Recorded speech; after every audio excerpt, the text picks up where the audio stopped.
పేదవాడి పక్షాన నిలబడతాం, ప్రజా గొంతుకై నినదిస్తాం. వాయిస్ ఆఫ్ వాయిస్లెస్, తెలుగువారి మనస్సాక్షి సాక్షి టీవీ. సాక్షి టీవీ ప్రసారాల కోసం మీ స్థానిక కేబుల్ ఆపరేటర్ను వెంటనే సంప్రదించండి. ఏపీలో రెడ్ బుక్ రాజ్యాంగం, పొలిటికల్ గవర్నెన్స్ తో చంద్రబాబు నడిపిస్తున్న తీరుపై తీవ్ర స్థాయిలో మండిపడ్డారు మాజీ ముఖ్యమంత్రి వైఎస్ఆర్సీపీ అధినేత వైఎస్ జగన్. రాష్ట్రంలో భయానక వాతావరణం సృష్టిస్తున్నారని ఫైర్ అయ్యారు. కూటమి పెట్టే తప్పుడు కేసులకు భయపడేది లేదని, తామెప్పుడు ప్రజాపక్షంగా నిలబడతామన్నారు జగన్. చంద్రబాబు ప్రభుత్వానికి ఏపీ మాజీ CM YS Jagan serious warning ఇచ్చారు. చంద్రబాబు చాలా పెద్ద తప్పు చేస్తున్నారని హెచ్చరించారు. సీఎం చంద్రబాబు ఇప్పటికైనా మేలుకోవాలని, లేదంటే ఆయన నాటుతున్న తప్పుడు విత్తనాలు విష వృక్షాలుగా ఎదుగుతాయని మాస్ వార్నింగ్ ఇచ్చారు జగన్. ఇదే సాంప్రదాయం నేను అడుగుతా ఉన్నా, ఇదే సాంప్రదాయం రేపు మా ప్రభుత్వం వచ్చిన తర్వాత దెబ్బలు తిన్న వీళ్ళు, దెబ్బ తగిలిన వీళ్ళు ప్రతిచర్యగా వీళ్ళు కూడా ఇదే చేయడం మొదలెడితే మీ పరిస్థితి ఏమిటి అని చెప్పి నేను అడుగుతా ఉన్నా తెలుగుదేశం పార్టీని. చంద్రబాబు నాయుడు గారు వేసిన విత్తనం తప్పుడు విత్తనం చెట్టు అవుతుంది.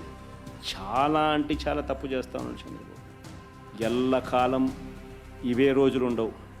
ఈరోజు పైన మీరున్నారు, మళ్ళీ 4 ఏళ్ళకు 3 ఏళ్ళకు కిందికి మీరు వస్తారు, మేము పైకి పోతాం. కానీ మీరు చేసే ఈ తప్పుడు సాంప్రదాయం రేపు విషవృక్షం అవుతుంది. నేను చెప్పినా కూడా మా వాళ్ళు రేపు పొద్దున వినే పరిస్థితి ఉండదు. దెబ్బ తగిలినోనికి ఆ బాధ తెలుస్తుంది. చంద్రబాబు ఇప్పుడైనా మేలుకో, తప్పు తెలుసుకో, తప్పుడు సాంప్రదాయాన్ని సరిదిద్దుకో.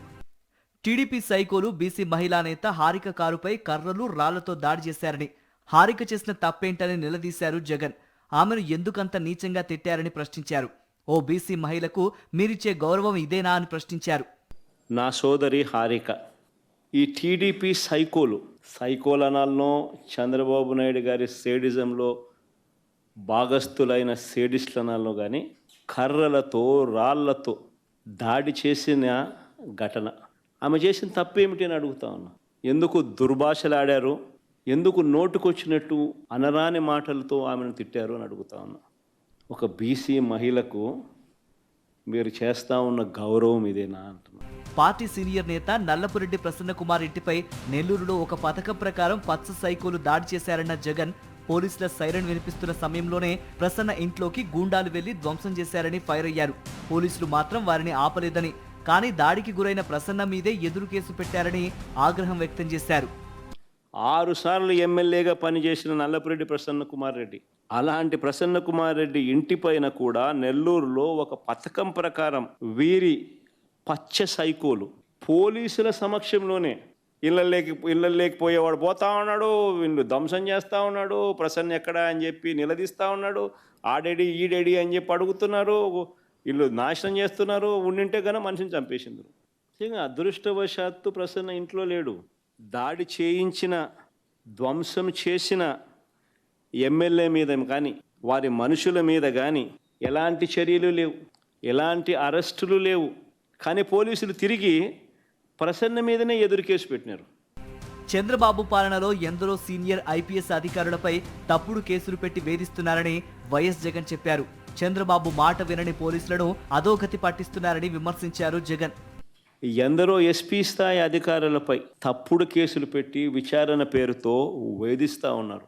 4 నాన్ క్యాడర్ ఎస్పీలు, ఒక కమాండెంట్ స్థాయి అధికారి, 22 మంది అడిషనల్ ఎస్పీలు, 55 మంది డిఎస్పీలకు పోస్టింగులు లేవు, 8 మంది డిఎస్పీలు సస్పెండ్.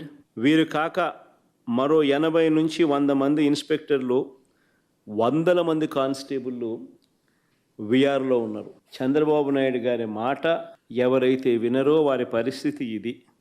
ప్రజల సమస్యలను దారి మళ్లించేందుకు చంద్రబాబు ఇటువంటి డైవర్షన్ పాలిటిక్స్ చేస్తున్నారని ఫైర్ అయ్యారు జగన్.